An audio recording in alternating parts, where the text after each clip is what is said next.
शेतकरी मित्रांनो नमस्कार. मी ऍग्रिकॉस यश शेळके आपल्या सर्वांच्या व्हिडिओमध्ये स्वागत करतो. तुमच्याही मकातली आळी मरत नाहीये, तुम्हाला एक कीटकनाशक फवारून जर मकातली आळी कंट्रोल होत नसेल तर तुमच्यासाठी खास टॉप 5 अशी कीटकनाशक घेऊन आलो आहे की जेणेकरून तुमच्या मका पिकातील आळीचा 100% नायनाट होणार. तर शेतकरी मित्रांनो पहिलं जे कीटकनाशक आहे ते म्हणजे आदामा कंपनीचं पॅराडाईट. त्याचं प्रमाण घेत असताना आपल्याला 20 लिटरच्या पंपासाठी 40 ml इतकं घ्यायचे.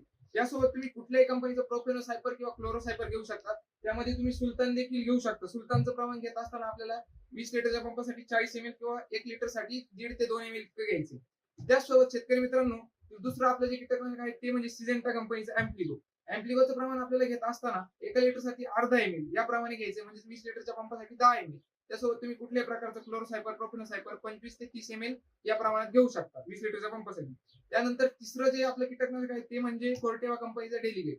डेलिगेट हे एक अतिशय उत्तम कीटकनाशक आहे. तुमची आळी जर कंट्रोल होत नसेल तर 100% यांनी कंट्रोल होणारच आहे.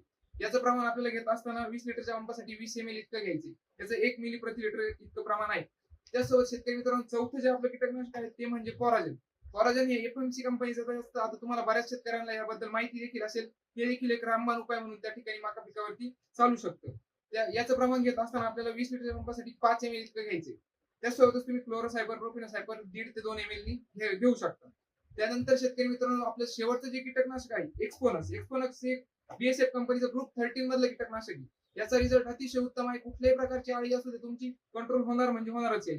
एक्सपोनसचं प्रमाण हे 20 गुंठ्यासाठी 17 ml व 1 एकरसाठी 34 ml इतकंच आहे शेतकरी मित्रांनो. आपल्याला 1 एकरचा जर प्लॉट असेल तर 34 ml ची आपण बॉटल आणायची, चांगल्या प्रकारे मिश्रण करायचंय याची आपल्याला फवारणी करायची. यासोबत देखील तुम्ही क्लोरोसायपर प्रोफेनोसायपर घेऊ शकता.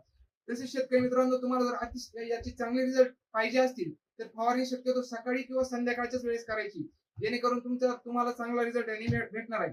तर शेतकरी मित्रांनो व्हिडिओ कसा वाटला याबद्दल आम्हाला कमेंट करून सांगा. तुमच्या काही अडचणी तर कमेंट मध्ये सांगा. आपल्या पेजला फॉलो करून घ्या. धन्यवाद.